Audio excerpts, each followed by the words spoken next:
Hello, you wonderful people, and welcome to another episode of Centric. This being a show we talk about crime dramas that I watch. For today's episode, I'm going to talk about Walker Season 3, Episode 13. Great episode. A lot of really interesting things went down in this episode, so let's break it down. First and foremost, I didn't figure out the twist to this until halfway through the episode. I feel so stupid for not seeing that coming.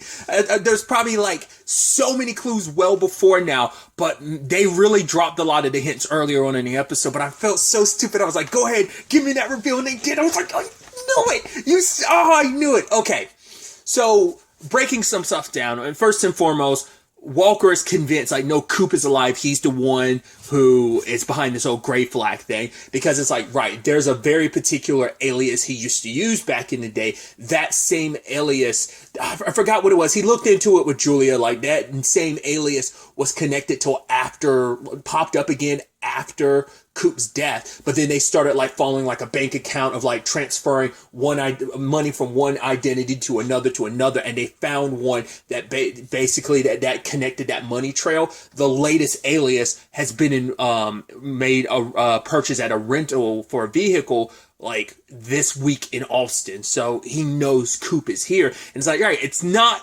foolproof evidence, but it is something tangible and actionable. So. And Walker's, because he does what he does, he has a tendency to kind of go on his own.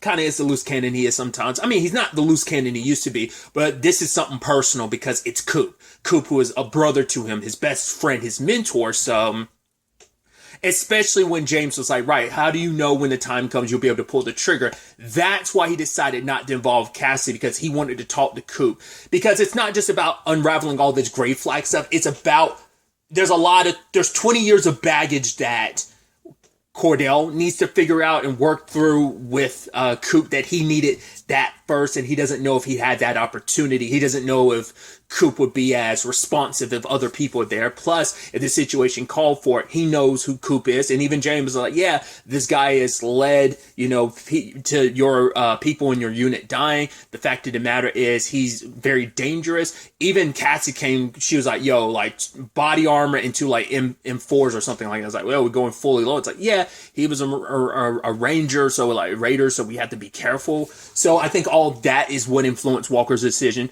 Maybe he still would have, because I think he was like, okay, let's go, Cassie. Like, maybe he always planned to ditch her, but it might have just been like all of that extra stuff, plus being like, Cassie's there to put him down if need be. If I can't do it, then I think that's what really influenced his decision, because he already got the tracker. So it makes me almost feel like, and the fact that he didn't say anything immediately makes me think, no, he always had it planned that he was going to do that. And I think that just solidified that even more, like all the other aspects. But yeah, he goes after Coop himself. All the while this is happening, Kevin is helping out at the Walker Ranch. Obviously, they're doing what they can to like put, the building, like kind of building out the horse rescue. And Kevin shows up to help. Now, this is where Kevin started getting a little suspicious to me, because when he banked up his thumb, I was like, that seemed weird. That also seemed very Percival, Jesus. He seemed like he did it on purpose. And then I was like, wait, you're not banging up your finger just so you can go search in the house. And then when Cassie comes in like, hey, Stella, Augie, I'm here looking for like your files. I'm gonna meet up with your dad afterwards, and he happens to come downstairs. And then she's like, "Oh, I hope things aren't awkward between us. You're Trey's friend. I know we're gonna see each other from time to time." And then he says this very ominous line of, "Next time we meet, things will be different." I was like, that was super ominous. I was like, oh my God, it's you, isn't it? It is, especially when Cordell was dealing with everything with Coop. It's like, well, Trey was also hearing all this stuff about like, oh yeah, the boss man will be here tonight. I'm like, yes, it feels too like, oh, on purpose, like, oh, Coop's going to leave that whole situation, escape or whatever, and then it's like, no, it's got to be Kevin. It's got to keep Kevin. It freaking was Kevin. I was like, wow. I feel so bad too, because it's like, right, because once again, if you're a Supernatural fan, I think I told about it. It's like, yeah, he became Michael's vessel, so him and Sam, who was Lucifer's vessel, ended up clashing. So for them to kind of be on opposite sides of things, I guess he's the one that went after Cordell, I guess because he wanted Cordell. And I guess like, it's like, hey, I got my buddy Trey in the end, but I don't know. because I guess he saw something in Cordell, the hero that he is, probably hoping to break him to get him. So I wonder, was it him that specifically told Sean? The fact is that Sean went on a date with Cassie, and then all of a sudden, obviously that was reconnaissance, and then that led to, like, Walker. But it's like, could he have been aiming for... I wonder, was that Kevin's thought that eventually maybe he would have been able to sway Cassie? But I wonder, did the Miles stuff kind of, like, make him go, like, nah, she's too, like, steadfast in what she believes in, that she would never side with our cause. Maybe it's just like, maybe even the relationship was him sussing her out before he tells her the truth, or maybe it's just kind of a, nah, I legitimately fell for her and I really liked her. And I mean, I'm sure this is something Cassie's going to be dealing with, of, okay, so was everything a ploy? Was any of it real or not? So I think a lot of that's going to come up in the future, but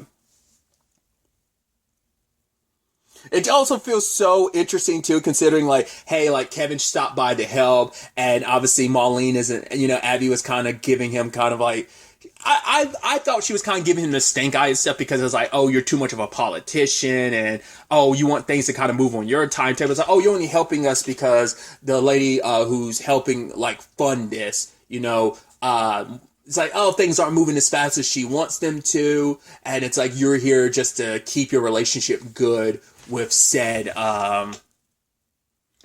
person. And then there's a whole, it's like, oh, the joking of, like, yeah, next time you can take your shoes off. He's like, oh my god, I ruined your floors and stuff like that. I was like, wow. Because Kevin plays the role of the goofball and everything. He even had that sympathetic story with Liam. He's like, yo, if you hadn't been captured and stuff like that, you're the one that pieced it together about the nerve agent that led to Cordell getting there to find out, at that factory, and that led to me getting cured. Like, you saved my life. It's like, dude, it was all a ploy. Once again, I'm like, for what purpose? Was that supposed to be a casting call of some sorts for Trey, Cordell, and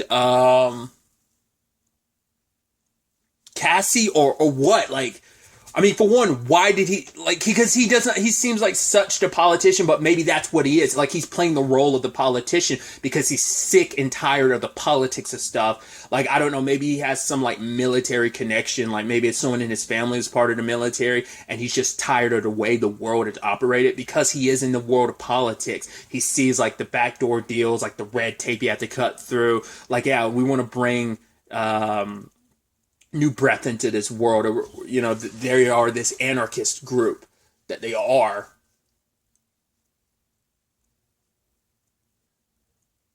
Could we also have to circle back to the fact is, it came up during one of his and Cassie's dates that in retrospect, Cassie was like, yeah, I kind of don't know a lot about you. And he's like, kind of like applying, like, oh yeah, I'm an open book, but he still revealed some stuff while also revealing nothing at the same time. And just, he has been this, like, because I mean, I'm sure he's even gonna make Trey wonder, like, how much does he actually know Kevin if this completely blindsided him? And it's like, right, Kevin's just very good at putting on masks and hiding his true intentions and everything. So, but either way, Cordell ended up tracking down Coop, but Coop was ready for him. It's like, I guess he's like, the moment he saw the tracker, he knew it was only a matter of time before so maybe he had, like, cameras set up and stuff like that to see someone coming, for him to have the perfect timing of, like, yeah. I was super surprised when he kind of took the, like, softer turn instead of, like, a full-on head. I mean, that will most likely get yourself hurt in the process, so it makes more, because I don't see many people doing that. I've never seen that before, where someone's like, okay, I'm gonna hit you at a certain angle, like, so that my vehicle doesn't take that much damage, I don't end up getting hurt in the process. Because I don't think he knew it was Cordell in the vehicle until he saw, like, oh crap, it's Cordell. So, but yeah, also the way he was talking to Cordell, it's like, yeah, you're innocent to some extent, but man, you're still like, he's like, oh, after 20 years, that's all you have to say to me? It's nice to see you, like, he's so, like, even killed her and, like, jokey. I'm like, this doesn't seem to be the time. Like, even though I'm like, at that point, I'm like, okay, you're not the guy. But I'm like, why are you still jokey? Like, be a lot more clear in your innocence. Because you even saw the look on his face the moment Cordell brought up the other people from the unit being dead. He was almost tilting his, almost like, wait, what? He doesn't say anything to Cordell, but I guess, like, he didn't know. Because at first I was like, wait, was he off the grid like Tommy was? Is that what this was all about? But I was like, well, he's been off the grid for like 20 years. Whereas, like, Tommy was only, like, I think more recently off the grid, like, after like, their other unit members started, like, going down. And obviously, this hit hard for Cordell because it's like, right, once again, I looked up to you. You're like a brother to me. And the fact of the matter is you faked your death. He kind of made it seem like it was all too much because Cordell was like, you didn't just suddenly make that decision the moment everything went down. You're like, oh, I could have died. It's like, you were already thinking about it. So he knows so much about Gray Flag, but part of me wonders, was he part of Gray Flag's formation and then he decided to bail? And maybe Gray Flag has been around. Well, because Kevin doesn't look, I mean, I actually don't know how old the actor who plays Kevin is. Maybe he's in his 30s, maybe? Because I'm about to say, like, that far back, like, not unless he is, like, closer to Cordell's age, and I'm like, I'm wondering, is it going to be one of those things of, like, yes, Coop had something to do with Gray Flag, but he bailed because he wasn't about that. Someone swooped in and took over and made the organization what it is today. And someone took that mantle, what that group maybe originally was. There was something in the past that Coop was just running from. Either it was just, I mean, it might have just been like the stress of like, I had to be the leader. I had to be the one cool, calm, and collected. But I was struggling just like everyone else was. But I had to put up a front of like, I was okay. And just the responsibilities and everything. He's like, my family thought I was dead. Like his mom died believing that he like died all those years ago. And, you know, he had to keep his distance. Because, you know, it's like also like, right, he did fake his own death. So he would suffer like, criminal charges for that, deserting and stuff like that. So understandable. I mean, not, you know, but understandable why he could never reveal like he was still alive and everything. But we still never fully got a motive of understanding why he did it. He made it seem like it was just like, oh, it was the weight of everything that he was dealing with at the time. But it feels like there had to be more to it. Even Cordell's like, there has to be more. I mean, the argument could also just be like, what? Cordell needs to understand what happened, why you would do this, why would you fake your death? It's like, you were the person I trusted so much. He even admits, like, I felt guilty over yourself. I blamed myself for your death for these 20 years. I've carried that with me. And that sadly, I think influenced a lot of like some of Cordell's worst habits. Cause I think also when he was talking about the fact that he disappeared for 20 years, you could see this look in Cordell's face because like, he kind of, yes, after Emily died, what did he do? He dove straight into like an assignment and disappeared from his family for nearly a year. So I think there's a little bit of like kinship and like Cordell that kind of resonate with Cordell a little bit, you know, kind of putting your family through something and them not really knowing heads or tails of like what's going on with you. And maybe you can make the argument, the fact is that Cordell retreated like that is a byproduct. And it was his way of reacting because like someone else, this is the second time someone so close to him ended up dying. The fact is that, and he blamed himself, like, oh, I couldn't do anything for Emily, just like I couldn't do anything for Coop. I think that's what really finally, I think that helped sadly pushed him over the edge. So I think it all kind of stems back to Coop and it just trickled down as he tried to bury it, but it kind of resurfaced, I think, when Emily died. So I think that's what kind of really resonated and hit home for him in that moment. But yeah, Coop plans on handling this Gray Flag stuff because he's like, yeah, it's not yours, it's mine. I'm like, so then it's like, this is what I'm talking about. There's something that was discovered 20 years ago. Why you specifically go after everyone in that unit? Because you're trying to find out you had to have tried to find out what they knew. It must be because whoever it is knows Coop's alive and they were trying to get the people, it seemed like they legitimately were trying to get Cordell on their side now. Because Ortiz was working for some private security. It might have been Gray Flag, but because we find out with the Lana side of things that anyone that tries to leave, they end up getting got along with their family. Now, if that was the case with Ortiz, why wouldn't his wife have gotten targeted too? Fact is, it was just Ortiz makes you think like there's a little more to this. There's still so much to this context we're missing. But yeah, Trey is trying to, all the while this is happening between Cordell and Coop. Trey is trying to work his way up to be a part of like the elite squad, but him and Lana aren't like in unison because Lana's got a lot of questions about like, yeah, that last mission when you saved me, there's a lot of stuff that doesn't make sense. First and foremost, I heard a woman's voice. Why did you automatically have gauze? He's like, I'm a medic. It's like, yeah, but even if you're a medic, no one comes that well prepared, no matter what the circumstance, because it means no one plans for eventuality, like every eventuality like that. So she was suspicious and made her not want to trust Trey, and Trey's kind of lashing back at her because obviously he's doing everything he can to keep his cover. I was kind of worried for Trey because just like Cordell was like, hey, don't get too attached to anyone, I was worried that was what was going to happen here. I was like, oh, you're going to open up Milana and it's going to blow up in your face. Once again, Cordell's been down that route, Rodeo Kings and everything. But ultimately, Lana figures out that Trey isn't who she didn't figure out like, okay, you're right. She didn't piece all that together, but she was like, right, you're not one of these people. Like the fact of the matter is you're worried about my safety when if it was up to anyone else in the mission, it was like, yo, leave me behind. I mean, they literally told Trey just to leave her behind because she's too much. It's like hey, the mission comes first and foremost. And Lana was a part of this because she thought like, hey, I was going to be a part of something that was grassroots, that was going to make the world better. But now it's like, yeah, she recognizes like the very anarchist, domestic terrorist thing that Grey Flag's got going on. And she didn't want to be a part of that. And Trey sees that in her too. Like, right, you're someone that wants out of all this. Which, I mean, you could make the argument with the Rodeo Kings with the whole situation with, God, wasn't her name Tawny? Like, I keep was it Twyla Jean? Was that it? I keep blanking on it, but it's like how that ultimately ended up working out. Like there was a good person buried beneath all that as well. So the same thing happened in Lana's case as well. And Trey ended up helping her escape. So I doubt Home Dude had them found out when he was like, oh, I heard. And it's like, wait, what did he hear all that conversation? Like, what are you guys going to do? Are you going to like have to snuff him or what?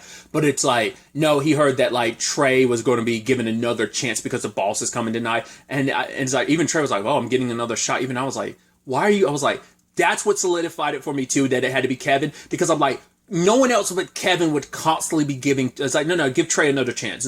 Like they would bat so hard for Trey because they're friends, but also it's like he believes like, oh, I know what Trey's capable. I know what kind of person he is, and if we could get him on our side, like he's a loyal person. So that's what solidified it even more. It's like, yeah, that's definitely Kevin because Kevin's the only one that would go above and beyond trying to get Trey into the elite squad.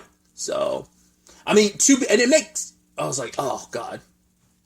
Actually, because I screwed up, like, not last episode, episode 11, when I was like, oh yeah, Kevin hooked him up with that Andrew guy, but it's like, oh, no, like, he didn't want to go to Kevin for help for a job or whatever. It's like, oh, funny enough, that slip up of me, like, getting that wrong in my head turned out to be like, oh, there's still connective tissue regardless, so. But anyway, Lana was able to get to James and Cassie, which they both figured out what Walker was up to later on when they couldn't get in contact with him. But then it's like, right, we got to deal with this.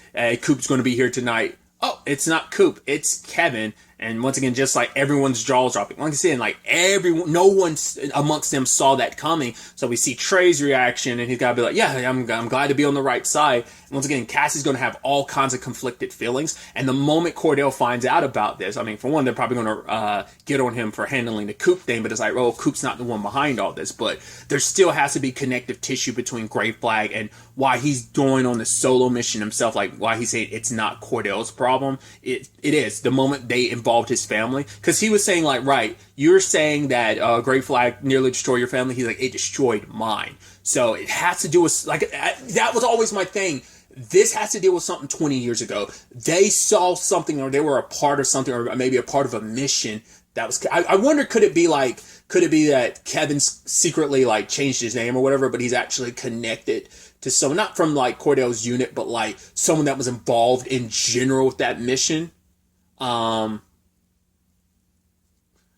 And they died, and Kevin's been about finding the truth and seeing the ugliness of like, once again, the political landscape of like how like stuff like that happens, like the reasons behind like whatever operation they were a part of. Like it could have been like someone trying to line their own pocket type of thing. I'm just spitballing stuff, like trying to understand what Kevin's role and like what would connect Kevin to all of this, what would connect Grey Flag and him to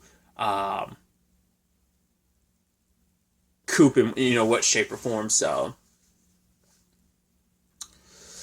like I said, quite the interesting developments, quite the twist. I'm so excited to see where all of this ends up taking us going forward into the next episode.